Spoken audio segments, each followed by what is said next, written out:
6 and 11 pupils are now back in school, but many parents are still anxious about their safety. Some have decided to do homeline or online schooling. Now, some schools are making it easier by offering live-streamed or recorded lessons and online tests and exams. But what are some of the pros and cons of online schooling if you were to choose this as a permanent solution? Let's chat about this now with Jay Paul from Curro Foreshore. Jay, very good morning and thanks for your time. So we know that you did launch your online program, which was in the pipeline anyway, but from what we understand, this pandemic sort of sped that along a little bit. You launched towards the end of May, early June. What's the response been like? How many, if you're able to tell us, if parents have come to the party and they're keen to go this route? Yeah, we can't share the numbers, but actually we've had a really great response. I think our parents have found it to be just the right solution for the time. And yes, as you correctly said, it was something that we've had in the works for quite a while, and we just sped up the whole launch process due to COVID, and we've had a really good response. It's been really good. So I think just a very quick explainer as to how this differs from homeschooling. There's a vast difference between the two. Yes, yeah. So with homeschooling, as the parent, you take all the responsibility for your child's learning, and so you need to make sure that you actually structure your child's time during the day, make sure that you are also prepared as a parent and you're teaching them where they're not able to work through the when they don't understand materials themselves. Whereas with online schooling, it's actually you're not registered as a homeschooling parent. You are registered with us as your child is registered with us as a student. We have classes. We have a structured timetable that you follow. We have dedicated teachers for each class that actually monitor your child's learning and progress, etc. And they do a lot of the teaching as well. So it's really a case where it's just basically taking school in a physical location and moving it online. That's really what we've done. Well, you know, Jay, during this time where most of our kids have had to learn this way, they're busy with Zoom classes and all of that. So you have specific classes. You're with that teacher for half an hour or 45 minutes. Others have found it a little more difficult. They're getting 3 or 4 assignments for their kids which need to be done and then submitted. They're not having those online classes. So how do your classes work? Is there a teacher teaching for a certain period of time? Yes. The big need we found was that parents, I think during this lockdown, we just went back to basics. Said, okay, what do parents need in this period? And they really just want to be able to make sure that their child is looked after, and they just have to make sure they supervise the child, and that's it.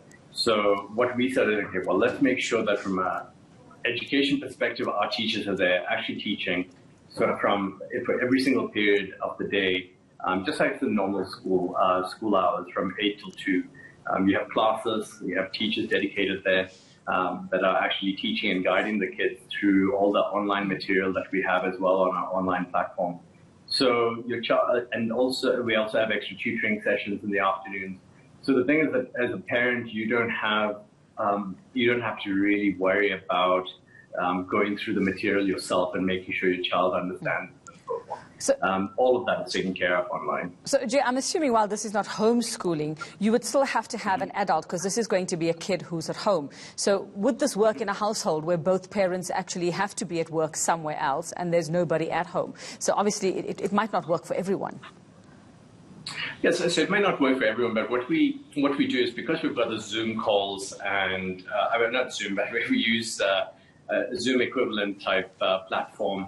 And our teachers are actually able to monitor your child continuously, and then they've got our teachers also have the parents' details. So if the kid misses the class, then we just notify the parent. The other thing is also all the video, all the lessons, everything are recorded, put online onto our online platform. We also have a lot of other lessons, pre-prepared lessons online. So really, it's a case where if your child misses some of the classes or some of the material, they can just, when you get home as a parent, you can make sure that your child gets some time in the evening to actually just catch up with it as well. So does this work for every subject, that you're able to teach any and every subject online? And would it work for all grades as well? Yes, so actually for all subjects, we've been able to do it online. And of course, certain subjects you'd have to buy extra material to do at home. But at the moment, we've launched with grades 4 to 9. And next year we'll be phasing in grade 10, and each year we'll be phasing in a new grade until matric.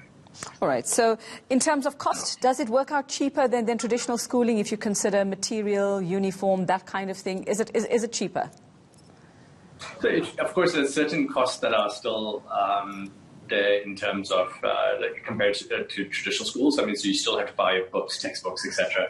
Of course, you don't have to have a uniform, but in terms of the actual education experience, you're not paying for all the physical space that typically one would have in a school. With the online, so hence it's cheaper.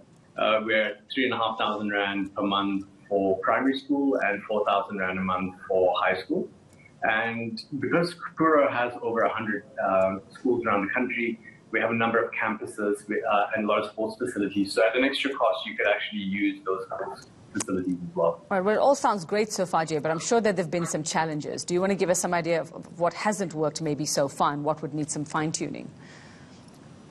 Well, I think, I think one of the areas is very true. Like one of the big areas is for students that are joining from schools that did not have much of an IT background.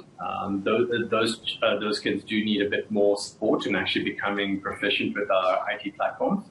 And because the whole learning experience is online, so if you, as a child, struggle with that, then it does become a bit of an issue.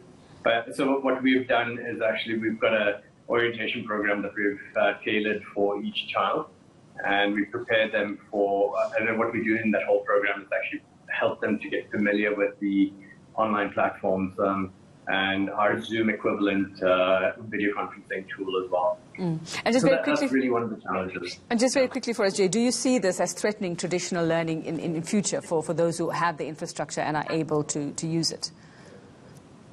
I'm not. I would say in a way yes, and in a way no. I think it gives the flexibility to the parent. It definitely does give a lot more flexibility to the parent.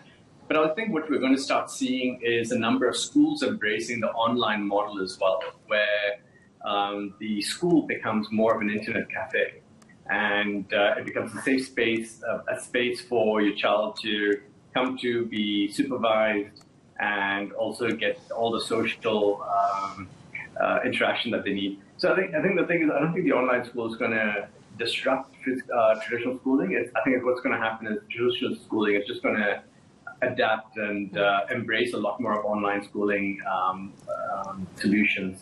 And they'll get more digitized. Yeah. And I think that's really where I see traditional schooling going. All right, thanks very much for that, Jay Paul from Curro Foreshore. Still to come.